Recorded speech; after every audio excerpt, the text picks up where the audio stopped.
Inaasahang G1 geomagnetic storm na expected na mangyari kahapon at ngayong araw na natiling unsettled.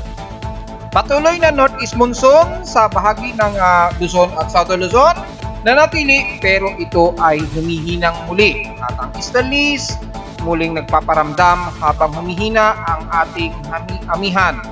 Bagamat ang shear line ay manipis na lamang na umiiral dito sa may bandang silangan ng Visayas, pagitan ng Mindanao, ito'y masyado ng manipis. Pero asahan pa rin ng magkakaroon ng mga kaulapan sa Eastern Visayas at Southern Luzon na magdudulot ng mga ilang posibleng light rain showers.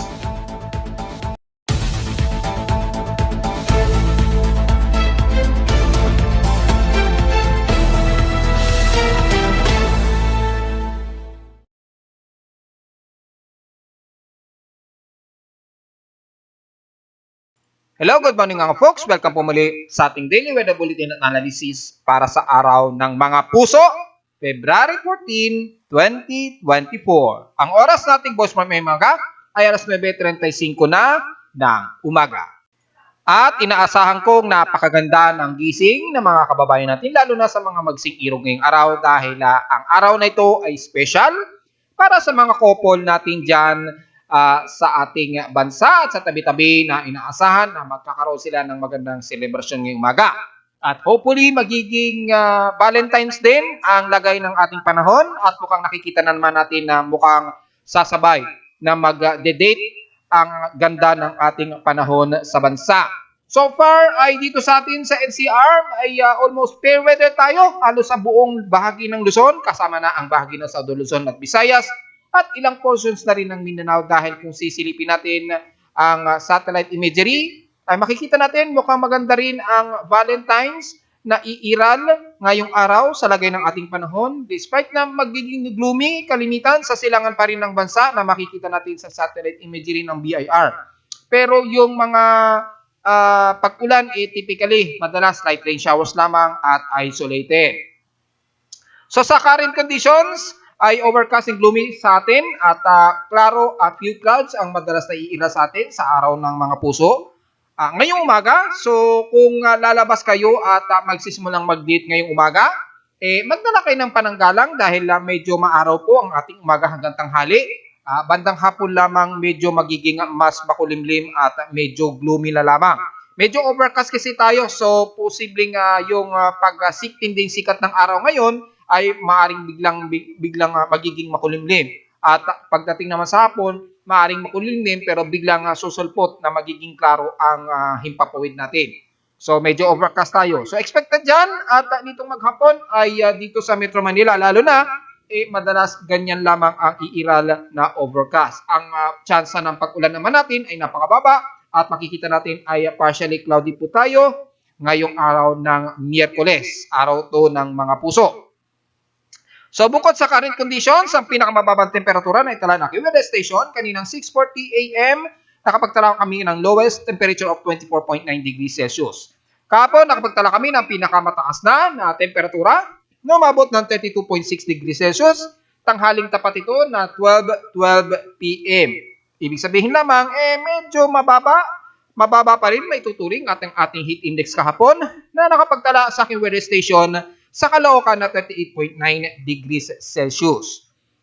Well, hopefully, kung itatapat natin sa heat index ni Pag-asa, ay wala na pong naitala na nasa danger level. At kung hindi ako nagkakamali, medyo binago yata ni Pag-asa yung heat index nila kahapon sa may Zamboanga Peninsula na supposed to be nasa 47 degrees Celsius yun. Kalaunan, siguro, nung mapanood ni Pag-asa yung ating report sa YouTube channel, mukhang nagkaroon yata sila ng trigger point na baguhin yung kanilang heat index kahapon. Para yun sa nung isang araw na February 12. Para sa araw yun ng February 12, 2024 na supposed to be nasa 47 degrees Celsius. Pero kalaunan bigla nila itong binago at bumaba na lamang sa nasa pinaka extreme level o extreme caution lamang. So, hindi ko alam kung mayroong error doon o erratum. Pero malilaw lamang na hindi talaga perfecto ang pag-weather forecast. Kahit mga official weather forecasters natin, sa Pag-asa ay nagkakamali rin talaga. So wala talagang perpekto. So mas mabuting suriin natin maigi yung lagay na lamang ng panahon at tingnan din natin yung real time natin. Importante kasi mula sa pinaka-aparato at least doon sigurado tayo na kung ano yung sinasabi ng ating aparato, yun na talaga yung pinaka-measurement. Magkaroon man ng mga slight miscalculations o slight inaccuracies, maliit lamang, typically mga 2 to 5% lang naman kadalasan ang miscalculations. Hindi talaga lagi perfecto yan mga folks. So dahil pare-parehong maganda ang ating heat index mula pa nung isang araw, ay diretso agad tayo sa ating peaks, extremes in past 24 hours. Magdating pa rin sa maalinsangang temperatura ay ang Zamboanga Peninsula pa rin ang nangunguna sa may pinakamataas na nasa 35.3 degrees Celsius ang kanilang napakatinding init ng temperatura nila. Pero pagdating naman sa lowest temperature ay dito sa may Baguio City pa rin, nangunguna sa Baguio na pinakamababa pero di gaya kahapon na bahagyang tumaas ito na nasa 14.8 degrees Celsius ang pinakamababang temperatura na kay Pag-asa. According kay Pag-asa dyan sa may Baguio City. So medyo dahil nga po sa manipis lamang yung ating northeast monsoon, hindi masyado mabugso. Bagamat mas malamig na nararamdaman natin nitong kahapon lamang at nung isang araw. Pero yung makapal na kaulapan nito na nagdadala ng mas malawakang paglamig, natatagal pa sana ng mga ilang araw, saglitan lamang naramdaman. Pero sa ating mga inula naman, dyan pa rin sa may Legazpi, sa may bandang Bicol region, nakaranas pa rin sila ng mga ilang kalat-kalat na pag-ulan. Well, isolated showers nga po ang asa natin dahil nga po sa umiiral nga po na shear line kahapon at inaasahang mas bugso po ng hangin sa kanila na umiiral, epekto na rin ng ating northeast monsoon despite na manipis ito. Pero sa amin sa Caloocan, wala kaming naitala na pag-ulan simula pa nung unang araw ng February. So no expected po tayo at zero record po tayo ng pag-ulan nitong unang linggo at ikalawang linggo na ng February. Sa atin namang outside humidity ay medyo katamtaman ng ating water saturation sa Empapawid. O sa paligid natin na nasa 70% at bumababa ng 5% since last hour. So mga bandang 6 AM medyo mataas yung saturation ng humidity natin at 81%. Sa ating barometric pressure na tiling mataas, ibig sabihin narito pa rin sa paligid ang lamig at high pressure area, epekto pa rin ng ating amihan despite na medyo manipis ito. Dahil kaninang madaling araw, umabot pa ito ng 1,018 hectopascals, so nanatiling expected na drier at mataas ang ating atmospheric pressure. Well, sa high tide and low tide status, mukhang mataas po, unti-unti na ang ating level ng karagatan sa Manila Bay. So may mga 4 hours pa o mga bandang mamayang hapon pa after lunch na nasa maximum peak of high tide tayo dyan. Kaya mukhang ngayong umaga, mukhang pwede po. Kaya nang mangisda dyan sa pampang ng Manila Bay. Dahil kung titingnan natin yung actual measurement natin na tide conditions, kung ilang metro ito, well, kung titingnan natin, so far, mga 0.8 meters naman siya. So, tumataas na ito, at least mga around mga 0.5, 0.8. So, expected na tumataas na ngayon siya, may mga around 0.8, 0.5 to 0.8 meters. So, kaya na rin, acceptable na rin po na pwedeng lumayag kahit sa malapit lang sa pampang ng Manila Bay. Ingat na lamang, medyo mabugso po ang hangin natin, medyo windy po tayo ngayong araw. At sa ating air quality, well, moderate tayo, magmask po tayo mga folks dahil despite na maraming magde-date ngayong araw, mas magandang magmask po tayo, lalo na sa mga sensitibong mga baga, dahil nasa 59 po ang index natin air quality dito sa Metro Manila base sa aking aparato mismo dito sa Caloocan. Hopefully sa iba't ibang bahagi ng Metro Manila ay mabababa lamang ang pollutant level. Nasa 15.82 micrograms per cubic meter ang particulate matter reading ng aparato ko at 2.5 particulate matter. Samantala sa Almanac, sumikat ang haring araw kaninang 6:20 AM at ilasang lulubog ito mamayang 5:59 PM. Bandang kakasikat lang ng ating moon na nasa 22% na po ang illuminated waxing crescent. Kasi sikat lang nito kaninang 9:37 AM. At nasa altitude na yan, kakaangat lang sa elevation altitude of 2 degrees. So medyo kaka-moonrise pa lamang nito. So hopefully kung medyo makulimlim yung himpapawid at masinagan itong pagsikat ng buwan, magandang kunan yan. At inasa mamayang gabi na 10:22 PM ito lulubog. So expected ang full moon na darating muli by February 24. Yan, by next February 24, 2024 po. So, yun po yung araw ng full moon natin, mga February 24 po. At sa ating local weather outlook, para ngayong Miyerkules, hanggang bukas na po yan ng Huwebes, magiging klaro daw ang ating himpapawid ngayong umaga at inasan daw nitong maghapon. Pero in real time, kung sisilipin natin sa ating live CCTV snapshots, medyo partly cloudy lamang. So, yung forecast medyo lihis ng konti, pero expected na rin natin magiging klaro ang ating himpapawid ngayong umaga. Pero pagdating sa hapon, expected medyo overcast and gloomy tayo ha. So, take note yan mga folks. At bukas, magiging partly cloudy daw ang ating maghapon na halos magiging gloomy. Mas gloomy po ang ating araw ng Huwebes. Highest and lowest temperature expected, maglalaro sa 33 degrees Celsius. And lowest temperature expected ay nasa 24 to 25 degrees Celsius. Samantala, sa ating space weather observation na binabantay natin since 3 days ago, yung inaasahan natin kahapon na umabot ng KP5 index, mukhang malabong mangyari ito. However, ngayong araw ay siguro hanggang mamayang tanghali, nanatili pa rin nasa forecast o possible G1 geomagnetic storm. Pero dahil sa aking bagong update na aking webpage, ayan na po, ito ay rekta na po mismo sa NOAA satellite data. So, ito yung mismong sa pinaka Space Weather Observatory mula mismo sa GEOS satellite ng NOAA na naka-data feed sa aking webpage. So, hindi na tayo gumagamit pa ng middle data para mas update at mas very real time po ang ating nare-receive na data, lalo na sa lagay ng space weather status natin. At kitang-kita naman po, dito na-realize ko na noong February 9 pala, meron tayong X-flare na solar radiation na nangyari. Hindi ito lumabas dito nung nakaraang hindi ko pa ina-update ang aking webpage. Ibig sabihin lamang, kapag talagang kung gusto natin na very real time ang ating nakukuhang data, ay kailangan nating makuha yung mismong GSON file mula mismo sa satellite na pinoproduce ng DOS satellite, na maraming salamat sa NOAA dahil isinishare ito sa atin. At doon sa kanilang webpage, kung sisilipin ninyo, nakalagay doon yung kanilang provided data, which is libre nating magagamit. Kailangan lang natin ng talino sa programming para magawa natin ng sarili nating script. Siyempre, libre na nilang ibinibigay sa atin yun tayo nang buong bahala na paano gawin itong data o chart na gusto nating gawin para makita natin in real time yung nagaganap sa ating kalawakan. At nagulat ako, nagkaroon pala tayo ng recorded X-flare of 8.3.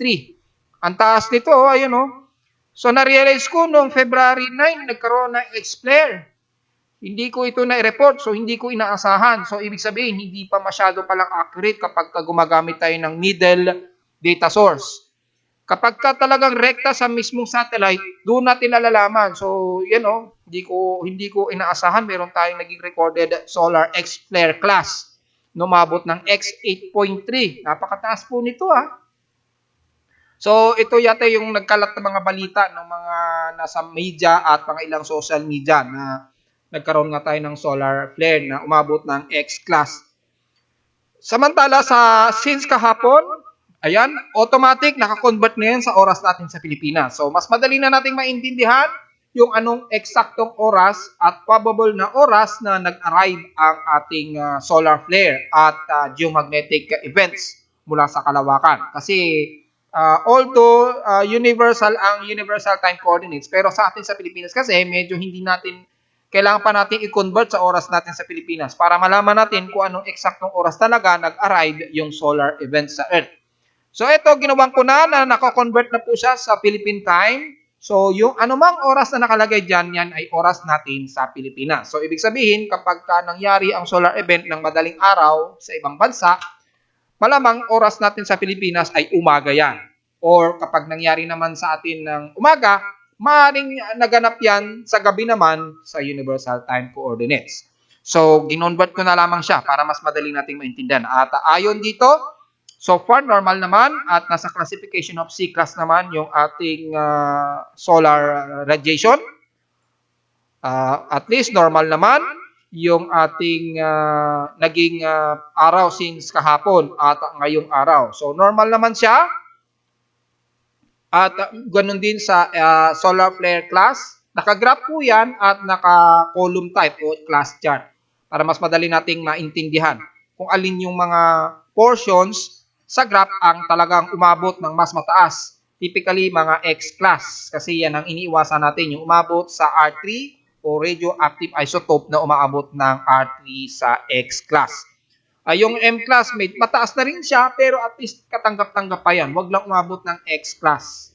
So, pwede nating ma-filter yan. Kung bibisitahin nyo yung aking webpage, makikita ninyo yung levels of classes na gusto nyo makita. Yung M-class, X-class, or yung C-class, which is typically normal level ng solar radiation isotope. So, mas maganda, di ba? At mas representative, madali nating nakikita yung gusto nating malaman. Samantala, sa ating solar proton flux, yung solar radiation effect, ay naganap since nung kahapon ay nakaranas tayo ng umabot ng S2 na solar radiation. Pero panandalian lang to at bumaba lang din between S1 to S2 na solar wind. So medyo mataas pa rin ito at nakita naman sa ating LASCO solar corona monitoring. Ayan, halos mapuwing-puwing yung lens. At yung ina-expect na forecast ng ating planetary key index ay nasa unsettled lamang ito, which is supposed to be yung forecast ay aabot daw ng G1 o 5 kp index. So mukhang hindi siya nangyari. Dito natin nalalaman ng mas eksakto na kapag nangyari yung forecast o hindi. Since kahapon nanatiling quiet lamang yung ating geomagnetic field at umaabot lamang hanggang unsettled. 3.67 at 3.67 at ngayong kaninang alas 5 na madaling araw, nakapagtala lang tayo ng KP index of 3 lamang na unsettled din. So, ibig sabihin lamang ay mukhang hindi naman nangyari yung forecast na umabot sa active yung geomagnetic storm. Hopefully, tuloy-tuloy na yan despite na naglalaro yung solar radiation natin sa kalawakan na naka-apekto sa ating magnetometers. So, hopefully, hindi na ito lumala. Bagamat makikita natin, bahagyang nagkaroon na naman ng bouncing ng ating magnetosphere. Pero natili pa rin yung epekto ng solar radiation. At ngayong umaga, nakakaranas pa rin tayo ng medyo epekto sa ating ionospheric field sa ating Earth na naka-apekto na naman sa Mid-Pacific. Ayan, kitang-kita sa derived vertical TEC. Yung malawak na ito. So, medyo nagkakaroon pa rin tayo ng ilang effect ng solar radiation. So, mga medyo latak-latak ito. Hopefully, hindi na ito muling lumala. At expected natin na natiling S1 pa rin yung inaasahan nating radio activity. At yung ating posibleng radio blackout, naglalaro pa rin according sa forecast na 55%. At ngayong araw, yung S1 possibility na natiling nasa 99% at nakikita nga natin ngayong araw, nasa S1 pa rin tayo. At yung possible na tumaas, posible pa rin tumaas yan, mangyaring umabot pa rin at pumasok ang 99%. Expected between February 14 hanggang sa susunod na 2 araw. Pero by February 15 ay maaari na raw itong bumabang muli sa 15%. So, tingnan na lamang natin. At kapag nagkaroon kasi na reaction yan, susunod na rin yung planetary key index na tataas. So far, nasa minor pa lamang ang inaasahang geomagnetic storm na aasahan natin ngayong tanghali at hapon. At mula February 15 ay probably mga unsettled lamang ang aabot nito and the rest magiging quiet na po ang ating geomagnetic field effect sa Earth. Sa ngayon, ang ating daily sunspots number, yung huling record noong February 12, ay nakapagtala ng 153 na sunspot number. which is pinagbasehan natin ito kay 3576. Pero palayo na si 3576, nakatutok na lang tayo sa nakatutok sa Earth na 3563. 3583 rather. Ayan. Pero medyo maliit ang sunspot number niya. So, malalaman natin kung magkaroon ng derived arrival na naman yung solar photon flux niyan o hindi. Since wala pa naman tayong nakikitaan na reaction mula sa data natin sa solar photon flux at solar X-ray isotopes. Samantala, sa possible flood warnings, according sa data feed ni Pag-asa, nakataas sa red flood warning ang ilang bahagi ng Davao del Sur. Diyan sa may parte ng Davao Region pa rin at diyan sa may bandang Compostela Valley, sa may bahagi ng Davao Oriental at Compostela Valley. Ingat na lamang just in case na magkaroon pa rin ng tuloy-tuloy na paglakas ng ulan at nasa moderate naman ang ilang areas ng Sorsogon area at General Santos City. May ilang portions din may bandang Cotabato. So gaya na ating report ay asahan na mas makakaranas ng pag-ulan ang bahagi na yan ng Davao Region at areas ng Sorsogon dahil nga po mas makakapalang kulapan dyan, dulot pa rin ng namumuong surface trap dyan. So anytime ay expected ang mga ilang kalat-kalat na pag-ulan. Magdala na lamang ng pananggalang sa ulan just in case at lalo na kung just in case ay magkaroon ng malakasang pag-ulan. Diretso agad tayo sa ating ginagamit na satellite imagery. Makikita po natin ang halos ang buong bansa magiging fair weather po at mukhang maganda ang magiging Valentine's Day ng mga magsing irod ngayong araw. Ingat na lamang sa mga posibleng mga isolated rain showers, typically sa silangang bahagi ng bansa. Makikita yan sa ating satellite imagery na infrared VIR. Mas makapal po ang kaulapan dito sa may silangang bahagi ng Northern Luzon, kabilang na ang Southern Luzon at Eastern Visayas. Ay, makakapal na kaulapan na yan, no? Yan ay mga maaasahan pa rin mga isolated rain showers. Typically, mga light rain showers ang mas madalas na iiral. Yung moderate rain showers, wala naman tayong masyadong inaasahan at napakanipis lamang. Maging sa ating infrared heavy rain potential, wala pong nakataas na anumang heavy rain potential sa anumang bahagi ng Luzon hanggang Visayas. However, yung kaulapan nito na magdudulot ng ilang kalat-kalat na pag-ulan, lalo na sa bandang Quezon Province, asahan pa rin mga ilang light to moderate showers ang expected. So, mag-ready na lamang na pananggalang sa ulan bukod sa tinding sikat ng araw. Pero sa buong kanlurang bahagi ng bansa, dyan sa Luzon, Mimaropa at Visayas, west portion ng Visayas, magiging maaraw po, maalinsangan, humid at dry po ang ating aasahan ngayong maghapon. Magkaroon man mga isolated rain showers, typically mga ilang light to moderate showers lamang at hindi lang din nagtatagal. So hindi na natin masyado isa-isahin yan. Ang buong bahagi na yan ng Luzon, Southern Luzon at Visayas area. Puro na lamang mga isolated rain showers ang aasahan lamang natin dyan. At yung pagnipis o manipis na ating amihan o northeast monsoon na patuloy pa rin na umiiral sa bahagi ng Northern Luzon hanggang Southern Luzon area. Pero manipis ito at yung shear line na expectedly medyo masyado nang diffused na nandito sa may pagitan ito ng bandang Eastern Visayas. Napakanipis na lamang po niyan. So yung umiiral na mga kaulapan din sa may silangang bahagi ng Visayas, typically mga light rain showers ang typically na uulanin at isolated and scattered po ito. Sa mga taga Bicol region, ganun din po, magiging gloomy rin po ang aasahan ninyong ulan dyan. Pero typically mga light rain showers lamang na hindi naman umaabot ng moderate. Magkaroon man siguro sa mga ilang liblib na lugar na lamang sa inyong mga probinsya. So magdala na lamang ng pananggalang sa ulan. Pero ibang usapan pagdating sa may bahagi ng Mindanao. Ang bahagi ng Southern Mindanao po ay maasahan pa rin ang mga mas maulap na himpapawin lalo na sa may bandang Davao Region, sa may timog ang bahagi ng Mindanao, makakaranas po kayo ng mga ilang kalat-kalat na pag-ulan na may ilang pagkidlat at pagkulog, lalo na sa buong southern part ng Davao Occidental at baging dyan sa may bandang Davao Oriental. Pero the rest ng Sorsogon ay magiging maulap din, asahan man din ng mga isolated rain showers at may mga ilang localized thunderstorms. Dahil kung gagamitin natin ang Himawari 8 satellite imagery na mula sa direktang data feed ni Pag-asa, makikita natin ay maaliwalas naman fair weather at maalinsangan ang iiral.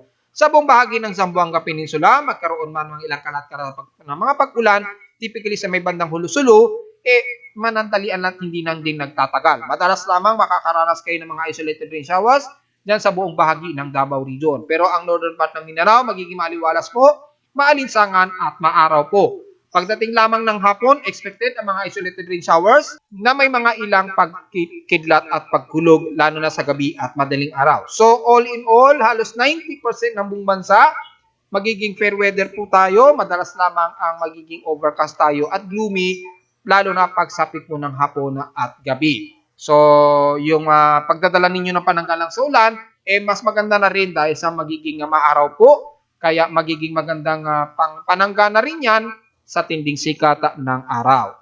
So hanggang kailan na lang ba tatagal ang ating amihan? Well, kung titingnan natin sa ating global spectral model, since wala naman tayong ini-expect na pumumuo na anumang tropical cyclones, ay makikita natin unti-unti na pong numinipis yung daloy ng hangin hanggang February 19, 2024. So mukhang tingin ko mukhang nagsisimula nang mag-descend yung daloy ng ating amihan hanggang February 19, 2024. Hopefully, mag-recover yung lakas ng ating amihan. Sana mapagbigyan pa tayo ng ating Panginoon na magkaroon pa tayo ng amihan pa.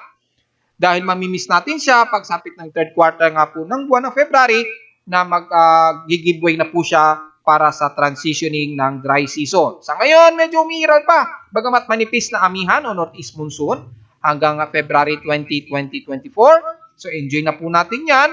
At wala naman tayong inaasahang anumang low pressure area at nanatiling high pressure area na iiral hanggang February 20, 2024. So hanggat na natitili yung jet stream na yun ng high pressure area, ibig sabihin meron pa rin tayong umiiral na kahit pa paano na northeast monsoon o amihan. Pero pagdating naman sa alon, well, bawal pa rin lumayaga ang ating maliit na sasakyang pandagat sa buong silangan ng bansa, lalo na kabilang na ang bahagi ng seaboards ng Batanes Group of Island. Naglalaro pa rin sa 1.25 to 2.5 meters na may kasabay na gale force winds po. So bawal po na lumayag ang ating maliliit na sasakyang pandagat at wag pong matigas ang ulo dahil delikado po talaga ang bugso ng hangin dyan sa silangang bahagi na yan, kabilang na sa Bicol Region area o buong bahagi ng eastern part ng ating bansa. Kasi may nagtatanong pa ba't malakas ang hangin sa amin? Hindi ba't nabanggit ko na nga po, kasabay nga po ng mataas ng alon at ating daloy ng ating northeast monsoon, malakas po ang daloy ng hangin dyan. Dahil nga po sa inyo kasi nakatapat yung source ng malakas na hangin na nanggagaling nga po sa Pasipiko. So mas malakas po talaga mararamdaman ninyong hangin dyan dahil nga po sa ating hanging amihan. Expected yan habang umiiral at kasabay na rin ang malalakas na alon. So bawal nga po. At ilang beses ko na po yung binabanggit na medyo nga po delikadong pumalaot ang ating maliliit na sasakyang pandagat. So inuulit-ulit at panoorin nyo po kasi dahil binabanggit ko naman yan sa akin report na kung bakit nagkakaroon ng malakas na hangin sa inyong mga lugar lalo na sa silangang bahagi ng bansa. Inuulit ko, umiiral nga po ang ating amihan po o yung ating northeast monsoon. Despite na manipis o nagdi-diffuse ito, malakas pa rin ang bugso ng hangin na yan. Kaya asahan ninyo na medyo windy po sa inyong lugar lalo na sa silangang bahagi ng Pilipinas. At kung titingnan natin sa ating computer models o computer forecast models ng mga iba't ibang weather agencies, makikita natin sa data feed halos manipis na lamang ang ipinapakitang forecast nito. Ibig sabihin medyo nag-giveaway na unti-unti, dahan-dahang nag-giveaway na po ang ating northeast monsoon dahil yung ating easterlies medyo nagde-developing at lumalakas na ito dito sa may bandang dagat Pasipiko. Parang inaantay na lamang na lumayo itong series ng high pressure area. At kapag pumalit na kasi unti-unti, ayan o, yung transitioning na ng low pressure isotopes, ayan o, isobars, hindi isotopes, isobars. Unti-unti nang nagpaparamdam yung transition ng low pressure isobars. So, ibig sabihin na lamang medyo, ayun na, kumbaga parang nagde-descending na siya at nagkakaroon na ng pagpapalitan ng klima. Unti-unti. Medyo pahapyaw pa lamang kasi hindi pa totally 100% na nagsisimula ang palitan ng klima. Mga bandang katapusan pa talaga ng buwan ng February. So, yun po ang kaliwanag dyan. Kaya yung ating inaasahan na forecast ng daloy ng amihan ay unti-unti o dahan-dahan na itong nagde-descend bago matapos ang buwan ng February. Well, sa ulat lindol naman tayo, makikita natin, and so far since 12 o'clock AM ng madaling araw, wala naman tayong naitala na anumang magnitude 4.0 pataas at nanatiling below magnitude 4.0 pataas ang naitala natin sa Pilipinas. Since kaninang 12 AM yan so wala naman tayong so far na medyo malakas-lakas na paglindol. Sa ibang bansa naman ay nagkaroon ng magnitude 6 dyan sa may bandang offshore ng Atacama, Chile. So nagkaroon nga kani-kanina lang. Oras natin sa Pilipinas, 9:31 AM po ito. Ayan, makikita yung kumpletong detalye. At kung isusum natin sa ang baybayin ba ito, ay nandito ito sa may bandang baybayin ng Porque Icolicos Sorco or bandang east ng El Hinojo. So mas malapit sa may bandang west portions ng El Hinojo, dyan sa may bandang Atacama, Chile. Malakas po yan. So expected po na magkaroon ng mga intensity 5 na pagyanig sa paligid na yan. Damay ang El Hinojo, Calaheta, Chantal, and the rest ng buong Alto del Carmen o dyan sa may bandang so kung may mga Pinoy tayo dyan, ingat na lamang po kung may mga Pilipino tayong nakatira dyan sa may bandang Chile. Nagkaroon po kayo ng magnitude 6 dyan. And the rest naman ay nakapagtala ng magnitude 3 dito sa may bandang bahagi pa rin ng Municipality of Sarangani sa Balot Island. Southeast ng Balot Island ng Sarangani, which is mababa naman at hindi naman umabot ng magnitude 4. And the rest wala naman bago bukod sa magnitude 6 sa may bandang Chile. Ingat na lamang sa mga kababayan natin dyan. At so far yung total na lindol natin since nung nakaraang araw hanggang ngayong kasalukuyan habang nire-report natin ang ating weather conditions ngayong araw at mga paglindol. Well, so far nakapagtala tayo ng total of 529 na paglindol and magnitude 2.0 pataas between magnitude 2 to 4 ay 485. Magnitude 4 between magnitude 4 to 5 ay 35 at nanatiling siyam ang ating magnitude 5.0 pataas. Wala pa naman tayong naitala ng magnitude 6 mahigit at wag na sana mangyari na magkaroon pa tayo ng ganung kalakas na lindol. At so far, yun lamang ang naitala ng paglindol sa ngayon hanggang sa mga oras na nagre-report ako mga folks. At narito naman ating 3-day 20 weather forecast para sa araw ng mga puso ngayong Miyerkules, February 14, 2024.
At hanggang dito na lang po ating daily weather bulletin at analysis. para sa araw ng mga puso ngayong Miyerkules, February 14, 2024. Huwag po kalimutan na mag-like, share, and subscribe po sa ating YouTube channel. Paki-like na lang din po, paki-notification bell, paki-suyo na lang po. At visit lamang sa aking Facebook page din at sa aking website na www.pimoweather.com para sa mga detalye pa na gusto nyo malaman na hindi natin nabanggit ngayong umaga sa ating report. Makikita naman yan lahat ng may nakadetalye ng real time mula sa aking weather station, lalo na sa data feeds mula sa aking aparato at sa mga ilang data feeds mula sa iba't ibang mga weather agencies. Maraming salamat po mga folks at happy Valentine's po sa ating lahat.